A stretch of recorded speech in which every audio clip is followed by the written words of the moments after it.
Here's more on the running back Quinshon Judkins situation. And this is informed by a couple of things. Number one, the police report that came out yesterday, the allegation from the on-again, off-again girlfriend that he punched her in the mouth and chin area with a closed fist, left visible bruising.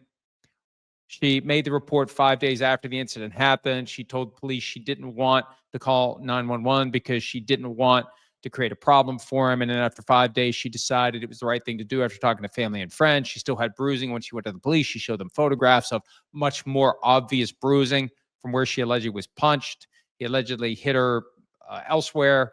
But the most obvious and the most troubling, I think, from the NFL's perspective is the punch. So, I've mentioned the possibility of Judkins being placed on paid leave. That happened last year to Brown's second-round pick from Ohio State, Mike Hall. He was arrested August 13. Within 2 weeks, he was placed on paid leave for allegations of domestic violence, allegedly put a gun to the head of his fiancée.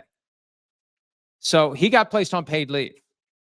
And I think there's a pretty good chance that Judkins is going to get placed on paid leave. And some have said, well, how can they put him on paid leave if he hasn't signed his contract? And that's an excellent point. They'll just wait until he signs his contract. Either way, he's out of sight. Either way, he's not with the Browns. And when it comes to putting a guy on paid leave, the NFL doesn't want to create a negative news story until it has to. If a guy gets accused of domestic violence in April before the offseason program even begins, or let's say in March, clearly before it's begun, don't need to do anything. Nobody's here. Nobody's showing up. So that's the thing to watch. Judkins signs his contract, and then the NFL possibly, if not likely, will put him on paid leave. You never know what they're going to do because there is no real precedent. They just do whatever they want to do. And they've got enough information now where they can investigate this. And I don't know if the on-again, off-again girlfriend / alleged victim will cooperate with the NFL. They may just go on the police report. And they may decide based on the police report they're putting him on paid leave. But I won't be surprised if he ends up on paid leave after he signs his contract. And then he's going to have a decision to make.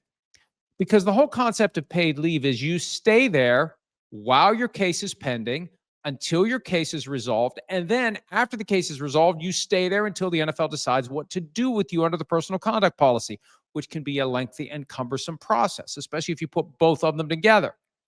What Mike Hall did last year, he pleads to disorderly conduct. He ultimately misses 5 games, 4 on paid leave, got a 5-game suspension. He got credit for the games he missed while on paid leave. He was back by October.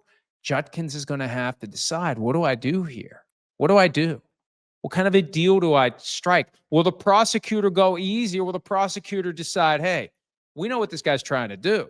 He's trying to resolve this quickly. You want to resolve it quickly, you got to plead to something more than disorderly conduct, disturbing the peace, or whatever low-level misdemeanor you may want.